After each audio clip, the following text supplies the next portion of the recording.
Which god? No one knows.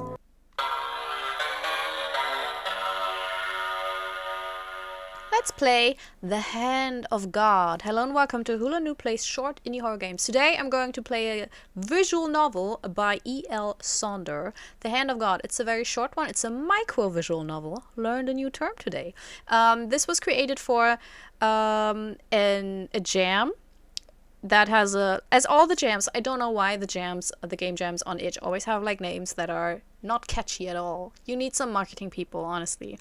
Anyways, it's some Any Acid VN Jam Queer Edition 2023, and the rules are only one image, only one piece of music, only one sound effect, and only 1,000 words, which I really like because I do love visual novels, but my voice is very happy when it's a short one. So let's dive right in. There was nothing about... Oh yeah, there's one sentence about the story. After doing a favor for a stranger, he tells you the story of the horrible creature known as the Hand of God. Doesn't that sound amazing? I really love the title. That's why I'm getting into this, and also it's been quite a while that I did a visual novel, so you know, it was about time. Also, it's been a while that I played weird games in general, so I wanna get back to that. Alright. And there's the box. Thank you for your help. That's the stranger. Oh, this? Why is it so special? Well, I suppose I can tell you the story of the Hand of God. Which god? No one knows. The hand is something old. Old and terrible. More terrible than even the monsters of ancient pagan myth. It is a rotten, spidery monstrosity. Giant, severed above the wrists, milk pale with rivers of blue veins traveling up and down it. The stump is black, flaking off with rot, oozing blood and pus. When it finds you, you can feel the liquid pulse of its blood, the electric sound. I'm alive, it tells you. Don't scoff. Whether you believe it or not, there exist things beyond your comprehension in this world. The hand is real as the trees and the wind that blows through them. Let me continue. Generations must have wanted it dead. The flesh is pierced with arrows, lodged deep and hard, blood seeping softly from the holes. No sect or cult has claimed it, the hand too terrible for even the most devoted.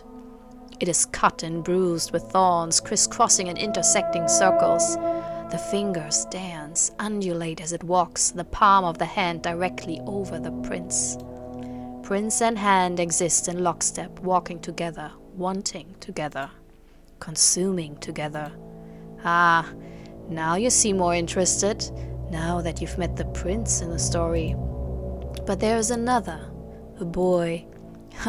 Why yes, this is a love story, but not a happy one. Nothing that involves the hand is happy. Usually, it happens away from the houses, away from the eyes of the townspeople that live near the hand, so they don't have to see it at the hazy edge where the dark woods loom. Those hazy edges where the boy and another boy, his lover, would sneak off for kisses, until one day their shadows grew too long. And the town noticed them, called them as dark and twisted as the woods. You know, we once lived beyond the reaches of kings and princes. Isn't that nice, child? But not this prince, no, his reach was long. And the boy called him there, wanting him to take, because he thought it might heal the hole in him.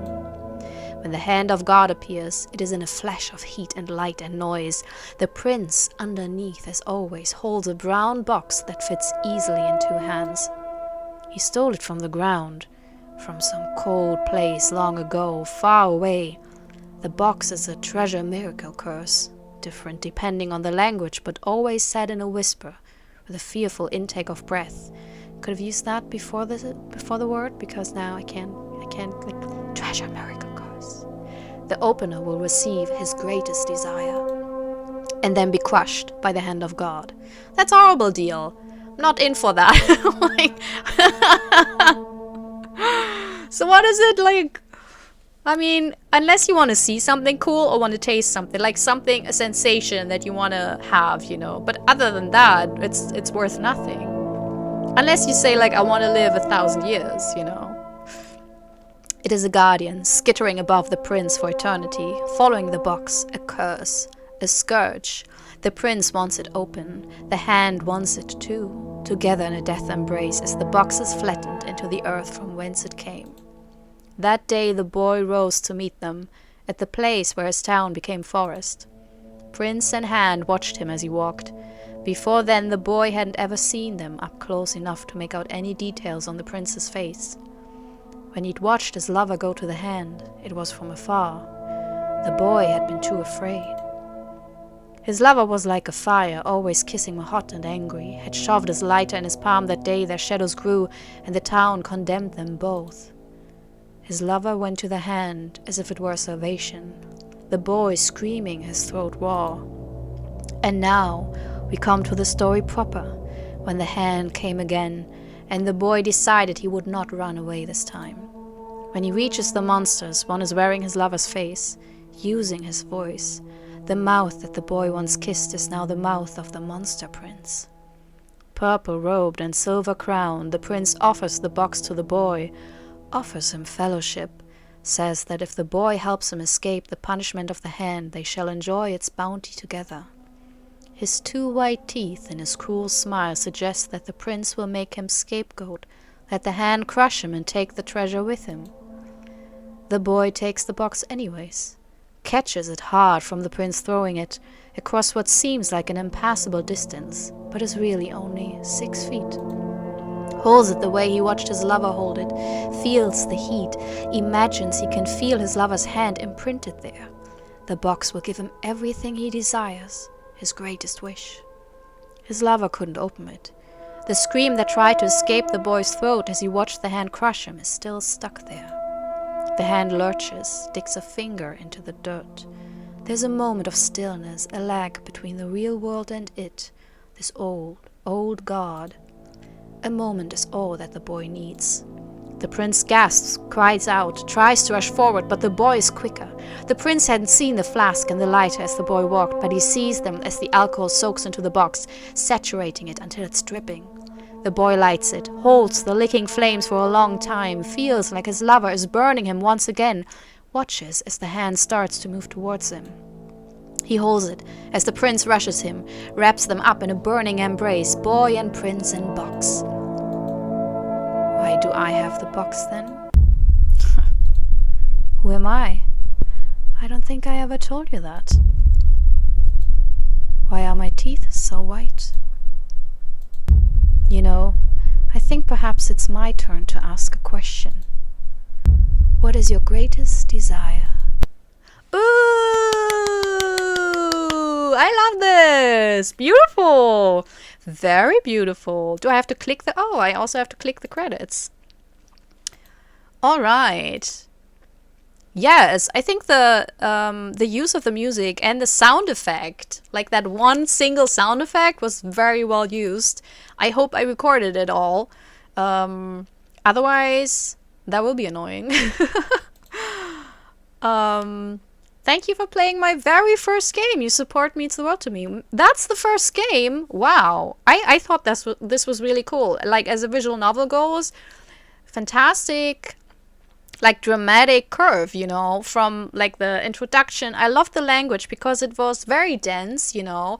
I'm not even quite sure I got all the little details because I was reading it also, you know, so I couldn't get really into it as I would if I would just read it like a book, you know, silently, without trying to perform it.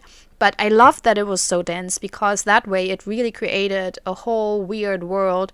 I mean, I'm currently rewatching Game of Thrones, so I had like the whole fantasy, dark, you know, ages environment in my head, which worked very well with this one. Also playing Elden Ring, so I'm all steeped in this, you know.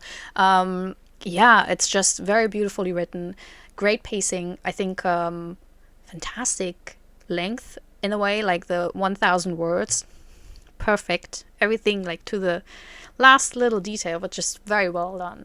So yeah, I really enjoyed this. Fantastic. The Hand of God. I knew I was in for a cool surprise, and I love so it's basically like a curse, right? So the prince and the hand, they go along.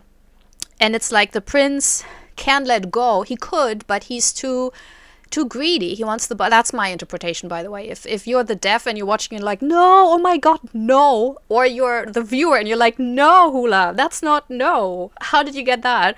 It's just my interpretation, okay? Feel free to, you know, like communicate yours in the comments. Anyway, so in my interpretation, it's basically like the prince and the hand, they're connected, but not because the prince has to, but because the prince is basically so greedy, because the hand and the box are connected, because it always comes with like, the box will fulfill your desires if you can open it, but if you can't, then the hand will basically kill you.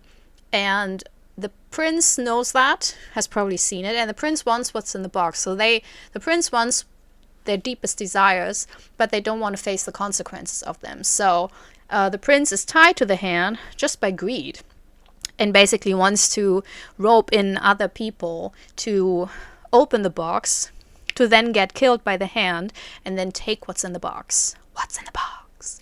So that's a really cool story. And you know what? It really feels like an old-fashioned, horrific fairy tale. You know, the ones, the actual grim fairy tales, or like the actual old bonfire tales, you know, where it wasn't even about any morals or anything. It was just like something really horrible that could happen to you.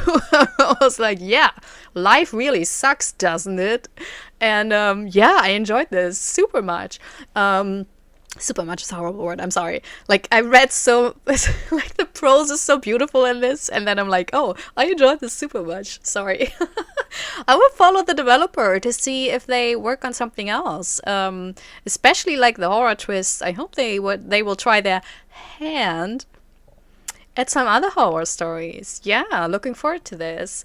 Yeah, what did you think, the viewers? How did you like it? Hopefully amazingly, like, I mean, you know, but yeah, feel free to comment. Also, if you're new to this channel, you know, I play a lot of indie horror games. I occasionally dip my toes into shorter visual novels because I really like how, like, the way how to use just simple prose in a more interactive format, and also the pacing that a visual novel has. So I really enjoy that.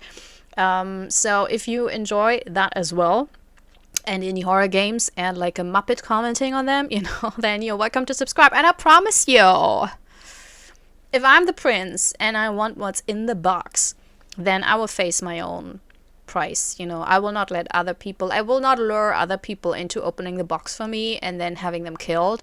No, why would I have to own up to my own, like, if I want to get something, I have to pay the price. That's just how it works, you know. So subscribe. Anyways, I hope you had a good time. I hope you have a wonderful day, and maybe see you next time. Bye.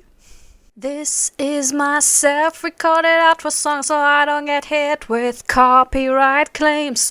If you subscribe to a lot of fun tutorials, reviews, and let's plays.